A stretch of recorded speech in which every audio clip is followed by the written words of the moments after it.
নমস্কার বন্ধুরা। অনেকগুলো পরপর ভ্রমণ কাহিনী দেখানোর পর আজ ঠিক করলাম আপনাদের তেমন কোনো ট্রেনের বা কোনো জায়গার ভ্রমণ কাহিনী দেখাবো না। দেখাবো এক স্টেশনের প্রতিচ্ছবি, যে স্টেশন কিন্তু একদম হাওড়ার বুকেই অবস্থিত। কিন্তু এই স্টেশনের ছবি দেখে আপনারা আন্দাজ করতে পারবেন না যে হাওড়া শহরের বুকেই আছে এরকম এক সবুজে ঘেরা এক মনোমুগ্ধকর স্টেশন। এবং যেরকম যারা আপনারা আমাকে অনেকদিন ধরে ফলো করে আছেন তারা জানেন যে হাওড়া জেলার অনেকগুলো স্টেশন এরকম ভালো ভালো, যেমন ঝালুয়ার বের আমি তুলে এনেছিলাম, ঠিক তেমনি তুলে আনতে চলেছি আজকে এক মনোমুগ্ধকর স্টেশন। আশা করি ভিডিওটা আপনাদের খুব ভালো লাগবে, পুরোটা দেখবেন এবং দেখে নিশ্চয়ই ফিডব্যাক জানাতে ভুলবেন না।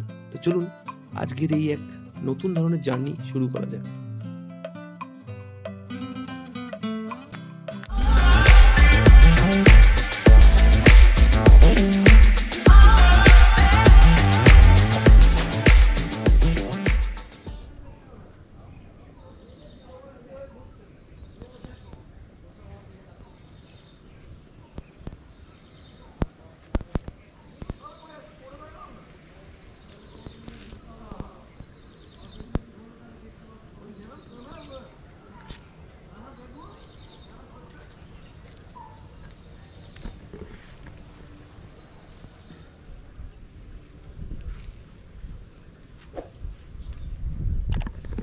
তো নমস্কার সবাইকে, গুড মর্নিং।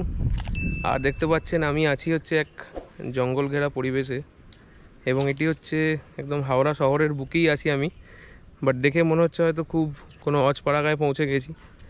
তো আজকে আমি অনেক দিন বাদে আমার এই ট্রেনের যে স্টেশন রিলেটেড যে ব্লগগুলো আমি আপনাদের সামনে আবার তুলে, আর আমি আছি হচ্ছে একদম হাওড়ার একদম উপকণ্ঠে ডাঁসি রেলওয়ে স্টেশনে।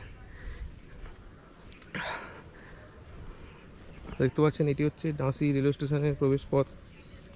আর এই ডাঁসি স্টেশনটি অবস্থিত হচ্ছে হাওড়া আমতা রেলপথে, যেটি প্রথম প্ল্যানিং হয়েছিল পুরনো মার্টিন রেল আগে চলতো। মার্টিন রেলের যে ন্যারোগেজ ট্রেন ছিল সেটি আগে চলতো। তারপরে 1974-এ এখানে হাওড়া থেকে বরগাছিয়া মানে সাঁতরাগাছি বরগাছিয়া রেলপথের স্যাংশন স্বাক্ষর হয়।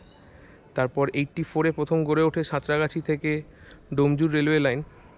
তারপর 85 বা 86 করে গড়ে ওঠে ডোমজুর থেকে বরগাছিয়া রেলওয়ে লাইন। তারপরে যখন আমাদের বর্তমানের মুখ্যমন্ত্রী মমতা বন্দ্যোপাধ্যায় যখন রেলমন্ত্রী ছিলেন 2002 সালে, তো তিনি স্যাংশন করেন বা তিনি গড়তে সাহায্য করেন যে বরগাছিয়া মুন্সিরহাট যে রেলওয়ে পথটি, যেটি পরে আবার 2003-এ বা 2002-এর লাস্টের দিকেই সম্প্রসারিত হয় আপ টু মহেন্দ্রলাল নগর। তো আর 2004 সালে স্যাংশন হয় যে মহেন্দ্রলাল নগর থেকে আমতা রেলওয়ে পথ। তো বর্তমানে পুরো সাঁতরাগাছি থেকেই আমতা রেলওয়ে স্টেশন চলছে রেল ট্রেন। আর চলুন আমি স্টেশনের ভেতরে আপনাদের প্রবেশ করব, দেখাবো ডাঁসি রেলওয়ে স্টেশনটি অভ্যন্তরীণ। আর বাইরের জায়গাটি দেখুন, একটি হচ্ছে টিকিট কাউন্টার। আর সামনেই দেখছেন পুরো গাছে ঘেরা, মানে one of the greenest station in south eastern railway.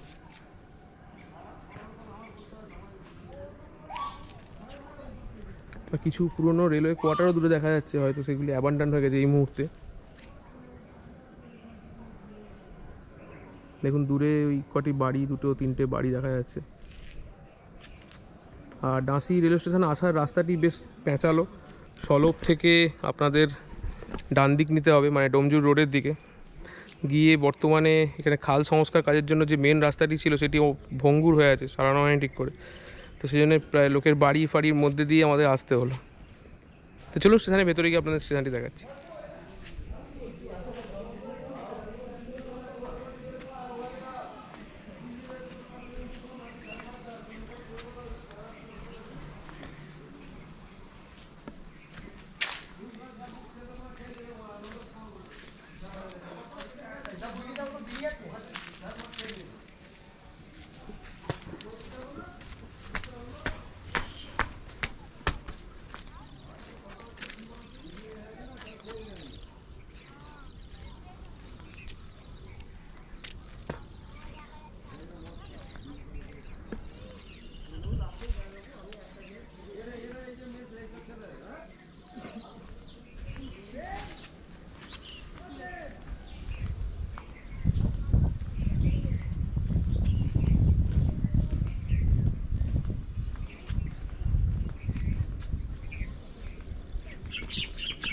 দেখতে পাচ্ছেন আমি প্রবেশ করে গেছি ডাঁসি স্টেশনে ট্রেন ধরার জন্য। মোস্ট প্রবলি এখন এটি ডাউন লোকাল আছে, এদিকে আপনার যাওয়ার যেমন মানে হাওড়ার দিকে যাওয়ার।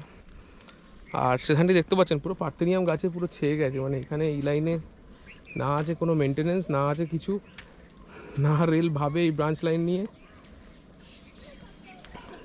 তো রিসেন্টলি আমি যখন আপনাদের দেখিয়েছিলাম যে দক্ষিণবাড়ি স্টেশনে যখন গেছিলাম, দক্ষিণবাড়ি স্টেশনটিতে ঢোকার রাস্তাও নেই, তো এখানেও রাস্তা আছে একটি, বাট সেটিও মানে সাধারণ লোকের পক্ষে ট্রেস করা খুবই মুশকিল যে কোথা দিয়ে স্টেশনে ঢোকে, কোথা দিয়ে স্টেশন দিয়ে বেরোয়।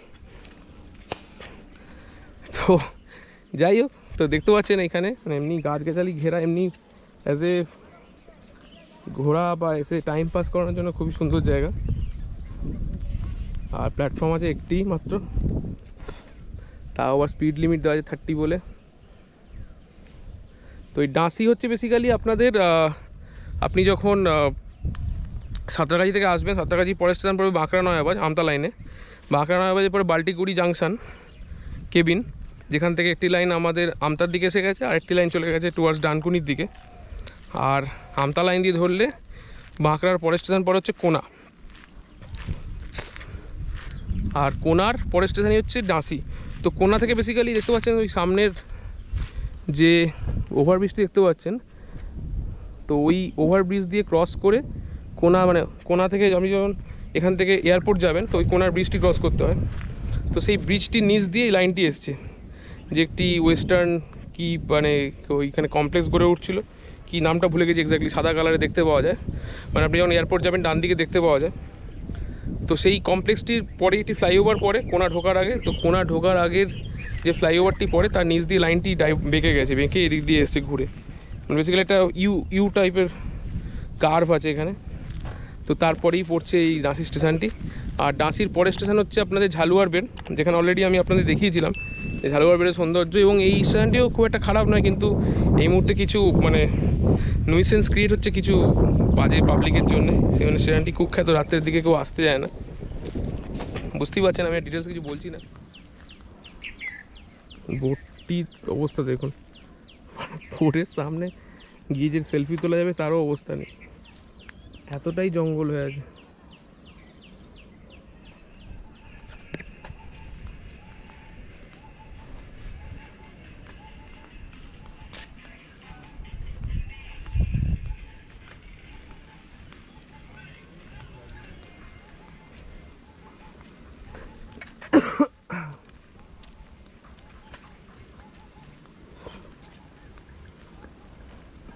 তো দেখালাম আপনাদের পুরো স্টেশনটাই এরকম গাছে ছেয়ে গেছে, এবং অ্যাবসলিউটলি জিরো মেনটেনেন্স, যাকে বলে জিরোর থেকেও নেগেটিভ মেনটেনেন্স যদি হয় সেটাকে নেগেটিভই বলবো আমি।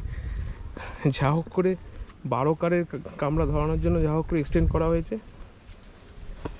কোনো পরিকাঠামো নেই, নাথিং। রেল লাইন দিয়ে লোক আসছে, না আছে কোনো তত্ত্বাবধান, না আছে কোনো মেনটেনেন্স। তবে ওভারঅল যে কারণে আমি স্টেশন ঘুরে বেড়াই সেই কারণে জন্য যদি টাইম ছাড়া আসেন, মানে ট্রেনের টাইম ছাড়া, খুবই ভালো লাগবে, কারণ ফাঁকা থাকবে স্টেশন পুরো।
দেখতে পেলেন স্টেশনটিতে করুণ অবস্থা, একটাই স্টেশন, পার্থেনিয়ামের জঙ্গলে ভরা, আর শেড আছে হচ্ছে 1 2 3 তিনটি শেড, তার মধ্যে একটি ভগ্ন প্রায়, দুটি গোটা। তো যাই হোক, তবে ভালো লাগে ঘুরতে এই ধরনের স্টেশনগুলি যেখানে লোক সমাগম কম হয়। তবু আজকে একটু বেশি লোক দিলাম ডান্সি স্টেশনে, মানে আমার এক্সপেকটেশনের তুলনাতে। তো আর কিছু দেখানোর নেই তেমন আপনাদেরকে। কি দেখাবো আপনাদের একটা স্টেশন ব্যাপারে, আপনার ছোটো করে ইতিহাস বললাম, স্টেশনটি দেখালাম এন্ড টু এন্ড, দুদিকে স্টেশন বোর্ড দেখালাম, মাঝখানে শেড দেখালাম, টিকিট কাউন্টার দেখালাম। তো চলুন, এর সাথেই আমি সাইন অফ করলাম আজকে ডান্সি থেকে, এবং খুব শীঘ্রই হাজির হব অন্য কোনো নতুন স্টেশন নিয়ে, মেবি বর্ধমান মেন, বর্ধমান করের কিছু হল স্টেশন নিয়ে, এগুলো আপনাদের ভালো লাগবে। তো চলুন, টাটা, ভালো থাকবেন, এবং খুব